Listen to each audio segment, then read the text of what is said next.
Bonjour, je suis une femme de 37 ans qui travaille actuellement à San Francisco. Je suis divorcée depuis environ 5 ans. Il est intéressant de noter que mon ex-mari et moi-même avons commencé à travailler dans l'entreprise le même jour. Je me souviens encore très bien de notre première rencontre lors de l'entretien d'embauche, où nous étions assis dos à dos. C'était un homme de grande taille et d'apparence convenable, et sa voix grave était assez impressionnante. À ce moment-là, je n'ai pu m'empêcher de souhaiter que nous fassions tous les deux partie de cette entreprise. Permettez-moi de mentionner modestement que j'avais obtenu un score assez élevé au SAT et que j'étais souvent félicitée pour mes excellents résultats au travail. Bien que j'ai été un peu nerveuse lors de l'entretien, j'ai réussi à décrocher le poste. Peut-être que l'auto-hypnose que j'ai pratiquée avant l'entretien m'a aidé à rester fidèle à moi-même.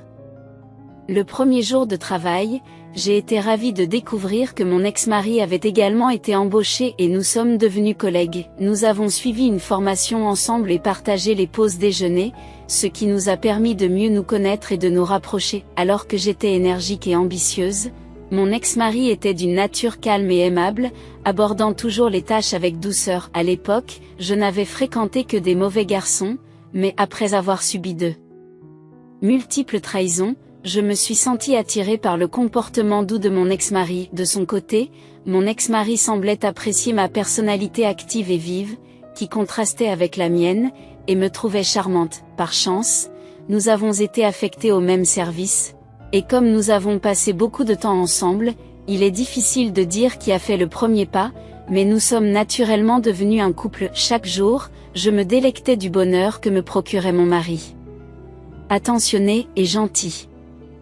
Cependant, au milieu de cette joie, il y avait des moments d'inquiétude. Comme nous étions tous deux de nouveaux employés, nous craignions les conséquences de la découverte de notre relation. J'ai donc suggéré que nous gardions notre relation secrète pendant 1 an, après quoi nous pourrions partager ouvertement notre statut avec nos collègues. Mon mari, toujours prêt à m'écouter inconditionnellement, a accepté ma suggestion. Je suis tombée encore plus amoureuse de lui pour sa nature prévenante et j'ai pensé que mes rencontres précédentes ne pouvaient pas vraiment être définies comme des rendez-vous galants. Cependant, malgré sa personnalité sympathique, mon mari avait un défaut important, il manquait d'ambition. Contrairement à moi, qui visait une promotion rapide basée sur le mérite, il semblait se contenter de n'importe quel rôle et s'attachait souvent à soutenir les autres plutôt que lui-même. Je souffrais de voir comment ses collègues profitaient de lui. Après le travail, je lui rappelais gentiment, « Chérie, n'en avons-nous pas déjà discuté ?» À mes yeux, il était clair qu'il devait s'affirmer davantage. Si seulement il pouvait le voir aussi, si vous acceptez systématiquement de répondre aux demandes de tout le monde, vous finirez par nettoyer le désordre de quelqu'un d'autre sans aucune chance de promotion. Vous n'aspirez pas à gravir les échelons professionnels, je l'ai relancé avec insistance, adoptant un ton maternel, comme une mère qui se préoccupe des notes de son enfant. Cependant, cet aimable individu s'est demandé pourquoi je m'agitais pour des choses insignifiantes, soulignant que cela ne le dérangeait pas. Malgré ses nombreuses qualités, le seul défaut important était la cause de mes fréquentes frustrations au travail. Un jour, j'ai entendu par inadvertance la conversation téléphonique de ma directrice adjointe dans le salon des femmes. Je n'ai plus besoin de faire d'heures supplémentaires le soir ces jours-ci, m'a-t-elle dit, j'ai trouvé quelqu'un qui s'occupe de toutes mes tâches. Donc je n'ai pas à m'inquiéter. Réunissons-nous ce soir. Elle a suggéré d'inventer une raison pour quitter le travail plus tôt, en invoquant une affaire de famille. Malgré le plaisir que j'avais retrouvé au travail, cette affirmation audacieuse a déclenché la colère en moi, m'obligeant à réfréner l'envie de lui attraper les cheveux. Cet incident a souligné l'importance de chercher à obtenir une promotion lorsque l'on est confronté à un traitement injuste. Je me suis demandé comment elle pouvait parler avec autant d'insistance alors que j'étais juste à côté d'elle, certaine que la personne à laquelle elle faisait référence au téléphone était mon mari, compte tenu de mon mécontentement à l'égard du directeur. Lorsque je lui ai jeté un regard désapprobateur, la sous-directrice m'a conseillé de ne pas tenir compte de ce que j'avais entendu, en déclarant, en tant qu'ancien, « Permettez-moi de vous donner un conseil, faites comme si vous n'aviez rien entendu ou rien vu, si vous vous rangez du côté de votre collègue simplement parce que vous avez Commencez le même jour, je vous ferai faire des heures supplémentaires à la place de Jonathan. Désireuse de lui révéler que la personne dont elle parlait était mon petit ami, je m'abstins, considérant que notre statut de nouveaux arrivants n'aurait aucune incidence sur la révélation de notre relation. À partir de ce jour, j'ai insisté auprès de mon mari peu enthousiaste pour qu'il collabore à un plan de développement d'un nouveau produit, anticipant la nécessité pour l'entreprise de lancer une nouvelle activité ou un nouveau produit.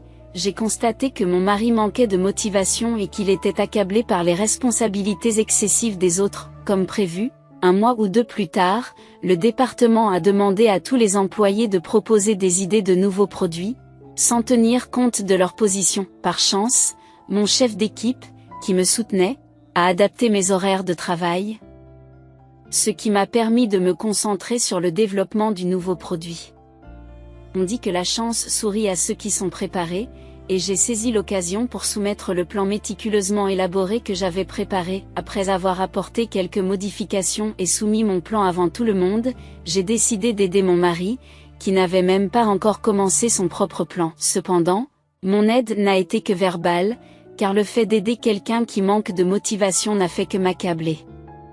En conséquence, mon mari n'a pas pu terminer son plan et a manqué la date limite. Pendant ce temps, j'ai reçu la nouvelle tant attendue que mon plan avait été choisi parmi les 3 meilleurs pour le développement d'un nouveau produit. Bien qu'étant le plus jeune membre de l'équipe, j'ai eu l'occasion de diriger le processus de développement, réalisant ainsi ce que même mes collègues expérimentés n'avaient pas pu faire. Les chefs d'équipe ont reconnu et salué mes efforts, ce qui m'a rendu folle de joie.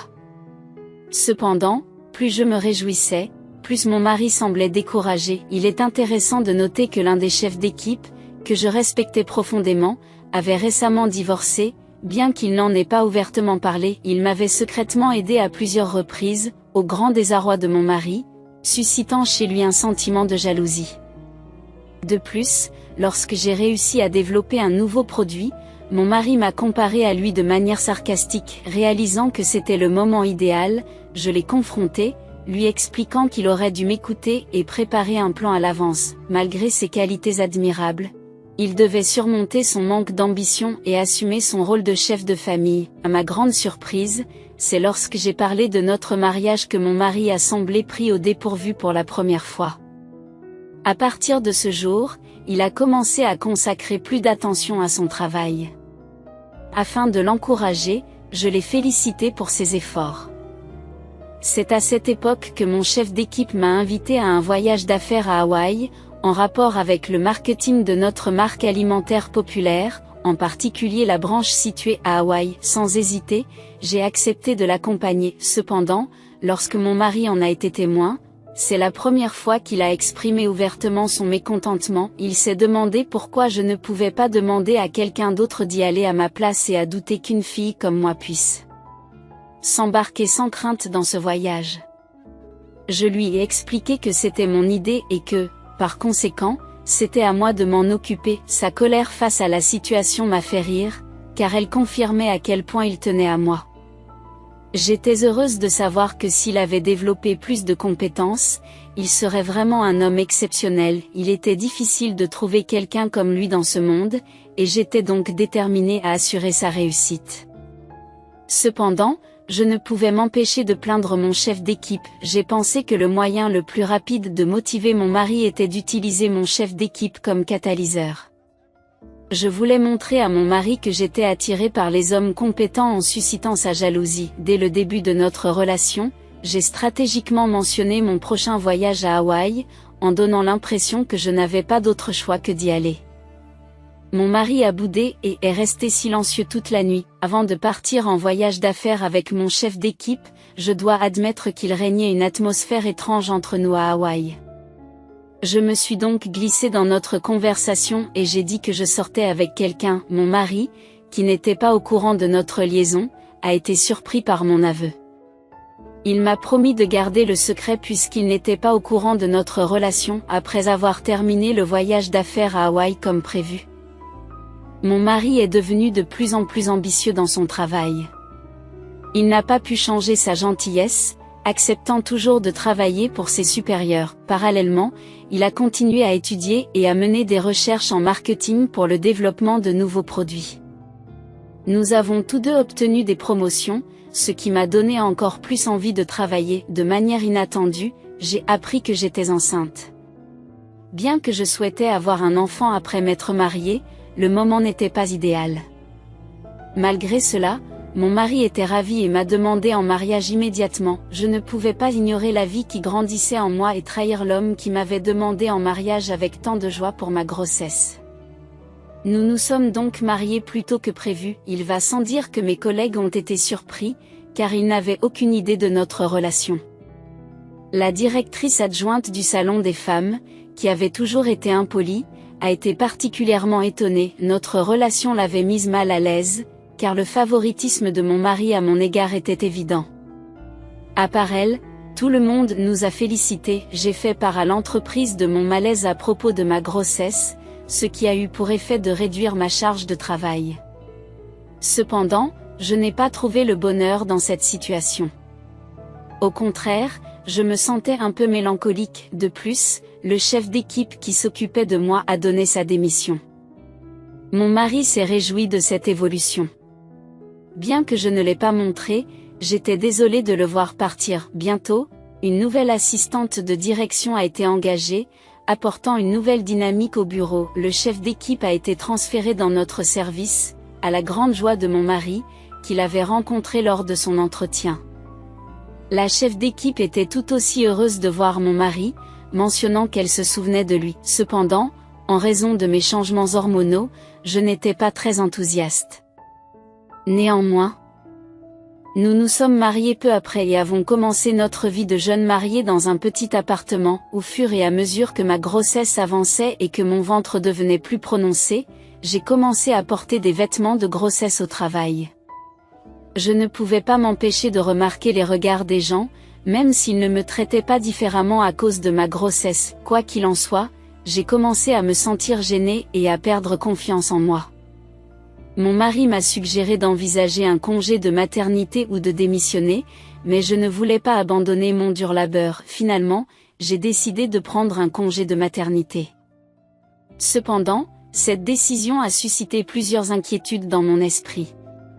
Je m'inquiétais du manque de motivation de mon mari et de ses chances d'obtenir une promotion et de conserver son poste. Un jour, alors que j'étais au travail, j'ai croisé ma mère à l'improviste. Je lui ai fait part de mes inquiétudes et elle m'a proposé d'aider mon mari jusqu'à la naissance du bébé.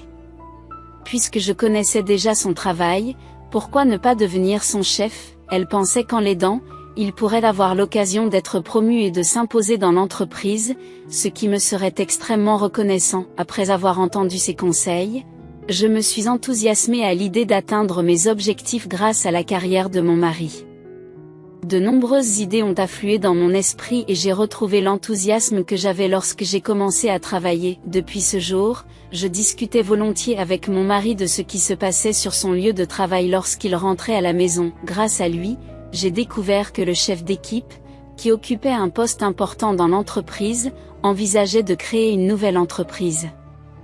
Cela a éveillé mon intérêt et j'ai commencé à réaliser une étude de marché tout en faisant mes courses. Je me suis plongée dans de nombreux articles de journaux, blogs et cafés internet, à la recherche d'une nouvelle idée d'entreprise.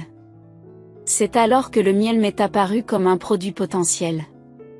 C'était un nouveau concept pour l'entreprise. J'ai suggéré à mon mari de proposer cette idée au chef d'équipe. Il a semblé surpris et m'a demandé quand j'avais préparé tout cela. J'ai précisé que je l'avais fait toute seule et il s'est demandé comment je pouvais attendre de lui qu'il présente l'idée s'il n'y avait pas été associé. En passant sur le chemin du travail, je vous ai demandé de jeter un coup d'œil aux documents que j'avais préparés. Au cas où votre chef d'équipe poserait des questions, je vous ai suggéré d'attendre et de m'en informer. D'abord réticent, mon mari a hésité à accepter mon aide. Pourtant, après avoir souligné l'effort investi, je l'ai convaincu de ne pas gaspiller les documents préparés.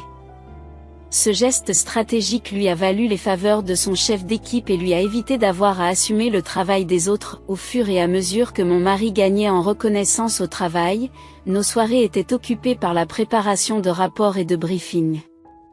Malheureusement, ses responsabilités croissantes l'ont amené à travailler plus tard et même le week-end. En conséquence, ma solitude à la maison s'est accrue, mais je me suis efforcée d'être compréhensive, reconnaissant mon rôle dans son emploi du temps chargé. Au cours de ma 30e semaine de grossesse, j'ai ressenti des spasmes fréquents et douloureux, que j'ai considérés comme une gêne banale. Cependant, lors d'un examen de routine dans un grand hôpital regroupant à la fois des services de pédiatrie et d'obstétrique, j'ai assisté à une scène incroyable. Dans le couloir, mon mari, qui était parti travailler ce matin-là, jouait avec une petite fille près de la section pédiatrique. D'abord incrédule, je me suis approchée et j'ai été témoin d'une interaction surprenante. Le chef d'équipe a remis une ordonnance à mon mari et la petite fille l'a appelé papa. Évoquant une visite au café des enfants prévue le lendemain, stupéfaite, je me suis adressée à mon mari, m'interrogeant sur sa présence inattendue. Malgré mon choc, je ne pouvais pas me permettre de m'effondrer, comme si j'étais prête à lui faire du mal à ce moment précis. Les badauds ont jeté un coup d'œil dans notre direction, et certains enfants se sont même mis à pleurer. Linda, ne vous méprenez pas sur notre conversation. Le chef de notre équipe tenta d'échapper aux regards indiscrets et me conduisit dans un couloir voisin.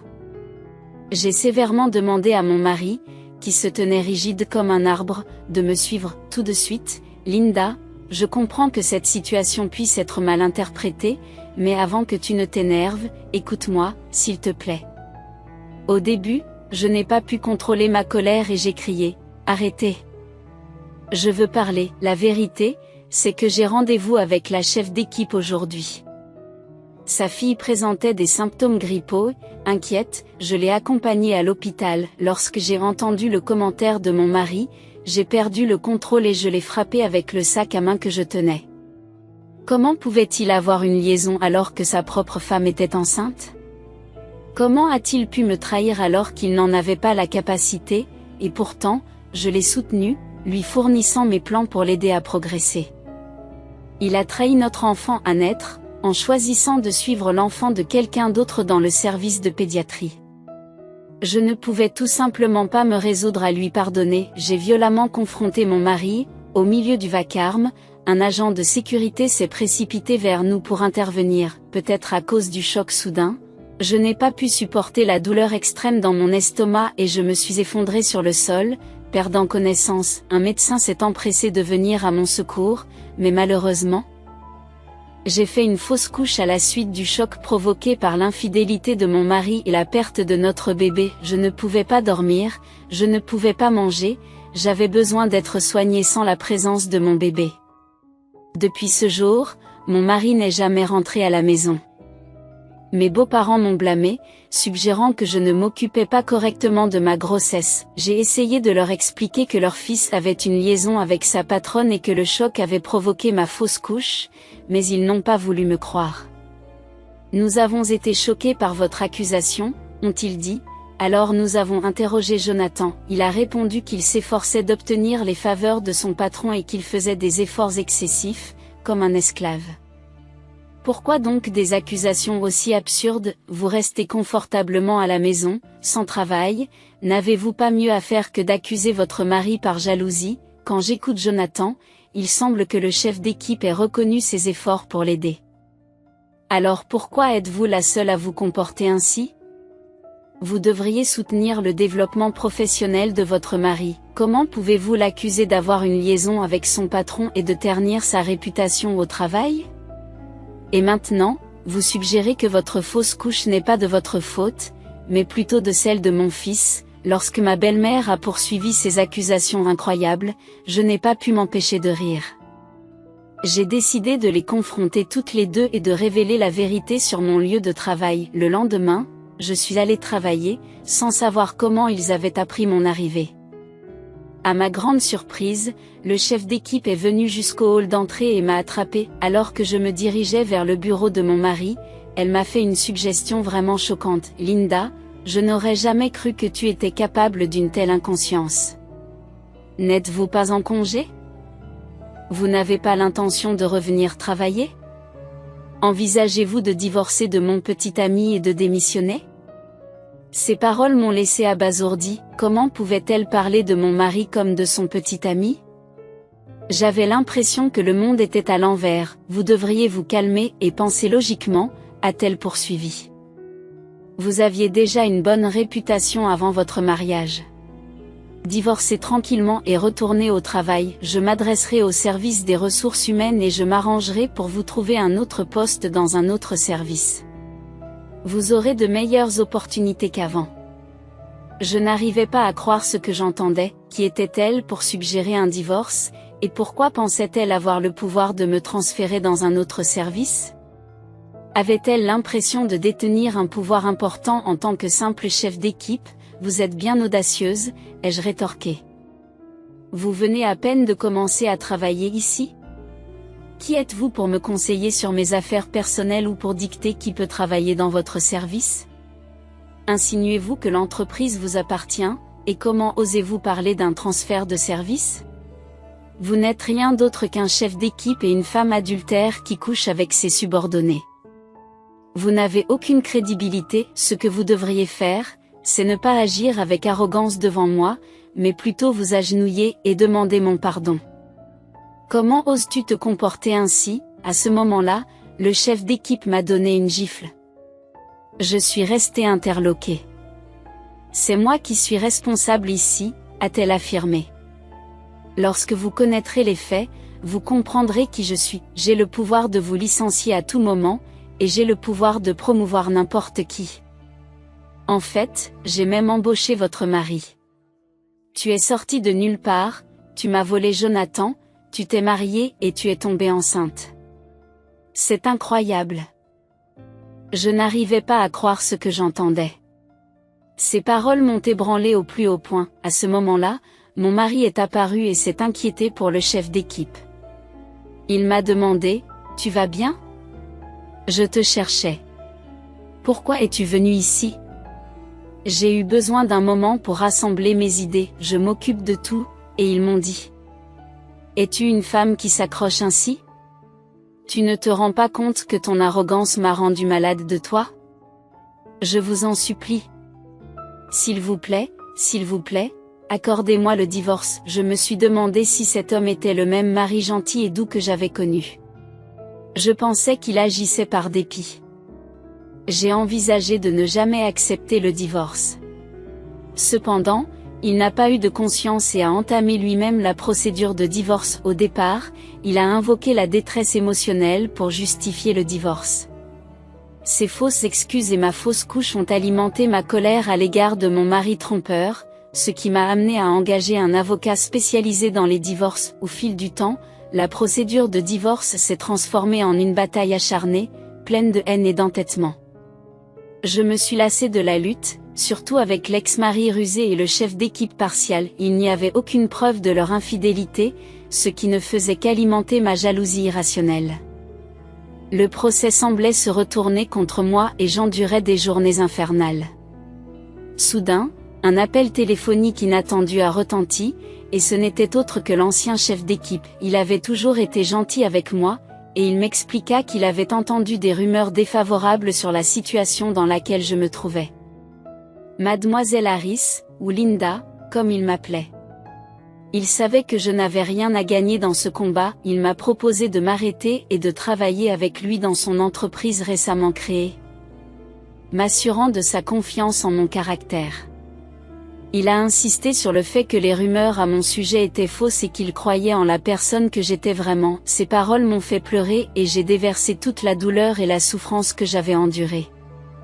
Il m'a fait part de sa propre expérience d'un divorce similaire, ce qui m'a permis de me sentir comprise et justifiée. Au départ, j'avais envisagé de faire quelque chose de radical et de nuisible, mais ces encouragements m'ont fait voir les choses sous un autre angle. Pourquoi devrais-je sacrifier ma vie pour rendre la leur plus facile? J'ai compris que je devais me concentrer sur moi-même et ne pas sombrer dans le désespoir. La vengeance peut être planifiée pour une autre fois. Vous comprenez ce que je veux dire? Après avoir parlé avec le chef d'équipe, j'ai pleuré longtemps, non pas par sentiment d'injustice, mais par gratitude pour avoir trouvé une lueur d'espoir dans le tunnel sombre où je vivais. J'ai retrouvé un but et la détermination de continuer à vivre. Finalement, j'ai accepté le divorce dans les conditions souhaitées par mon ex-mari, sachant que j'avais pris la bonne décision. L'idée que je chercherais un jour à me venger de ces deux personnes est devenue un moteur de ma vie. J'ai travaillé sans relâche dans la nouvelle entreprise, y consacrant mes efforts jour et nuit. Puis, de manière inattendue, j'ai appris que l'entreprise nouvellement créée se développait sur la base du plan d'affaires que j'avais élaboré et remis à mon ex-mari. Déterminé à affirmer mon influence, j'ai décidé d'améliorer le concept en introduisant une nouvelle idée dans la même entreprise et en l'affinant. Notre entreprise a connu une percée significative dès son lancement, bien qu'il s'agisse d'une start-up. Sous la direction d'un PDG largement reconnu et jouissant d'une excellente réputation dans le secteur, nous avons rapidement progressé. Mon idée de contribution a joué un rôle essentiel dans notre succès. En l'espace de 3 ans, nous sommes devenus des concurrents redoutables sur mon ancien lieu de travail. Plus tard, j'ai appris que l'entreprise de mon ex-mari se lançait dans une nouvelle aventure, ironiquement, le même projet que j'avais partagé avec lui. Cependant, le produit était déjà disponible à la vente dans notre entreprise, ce qui assurait notre triomphe. Comme prévu, d'autres entreprises ont accusé la société de mon ex-mari d'imiter notre concept, ce qui nous a valu un accueil glacial. Le responsable de la nouvelle entreprise, mon ex-mari, a dû assumer la responsabilité de son échec et a fini par démissionner. Curieuse de connaître le sort de la chef d'équipe intrigante, j'ai découvert, tout à fait par hasard, qu'elle avait été licenciée quelques jours plus tard. La raison de son licenciement a été révélée au sein de notre entreprise. Notre expansion rapide nécessitait l'embauche de nouveaux employés et d'employés expérimentés, et je me suis retrouvée à mener des entretiens. À ma grande surprise, un visage familier est apparu, celui d'une chef d'équipe de mon précédent emploi. Son arrogance s'était estompée et elle portait désormais un numéro de matricule sur la poitrine. En observant le salaire qu'elle souhaitait, j'ai été étonnée par le montant exorbitant qu'elle demandait, bien au-delà de ses capacités. Je ne pouvais pas le comprendre et je l'ai quittée, visiblement irritée par mon apparent dédain. Cependant, sa surprise a été palpable lorsqu'elle a réalisé que j'étais le directeur. Curieuse, je l'ai interrogée sur les raisons qui l'avaient poussée à quitter son emploi précédent. J'avais entendu dire qu'elle y exerçait une grande influence. Aurait-elle, par hasard, eu des liaisons inappropriées avec des subordonnés, ou son petit ami l'aurait-il trahi? Était-ce sa tendance à favoriser les hommes non qualifiés et à avoir des liaisons secrètes dans le dos de leurs épouses? Je l'ai confrontée à l'audace, en lui demandant si elle avait l'audace de chercher un emploi ici après avoir mené une telle vie. Je lui ai rappelé le dicton selon lequel on rencontre son ennemi sur un pont en bois. La question est restée en suspens. Quelle ironie! N'est-il pas remarquable que nos chemins se soient croisés à l'occasion de cet entretien? La femme tremblait d'excitation en se levant de son siège. Je n'ai pu réprimer un sourire. Vous ne trouverez jamais de travail dans ce secteur, je m'en assurais. C'est dommage pour vous, mais j'ai suffisamment d'influence maintenant. Que ce jour reste gravé dans votre mémoire. Adieu. Ses épaules tremblantes trahissaient ses larmes tandis qu'elle sortait du bâtiment. Une vague de soulagement m'envahit, comme si quelque chose qui était coincé dans ma poitrine depuis une décennie venait enfin d'être libéré. J'ai traversé tant d'épreuves pour en arriver là. Par ailleurs, j'ai découvert, en examinant les candidatures, que mon ex-mari avait également postulé dans notre entreprise. Heureusement, sa candidature a été rejetée. S'il s'était présenté à l'entretien, j'aurais aimé lui donner un bon coup de poing. Il est regrettable de ne pas avoir eu cette chance si jeune. J'ai dû faire face à une adversité énorme, mais dans mon moment le plus sombre, j'ai rencontré un ange qui m'a guidé vers le succès lors de ma 2e tentative. Cependant, cela ne signifie pas que je peux effacer le passé. Même si cela reste difficile, je suis déterminée à faire un pas en avant. C'est la seule façon de surmonter le malheur que j'ai enduré. Je vous remercie d'avoir prêté l'oreille à mon histoire, je vous souhaite beaucoup de succès dans vos projets futurs. Votre soutien et vos commentaires perspicaces dans la section des commentaires, ainsi que les mentions j'aime et les abonnements, sont très appréciés. Je vous souhaite une excellente journée.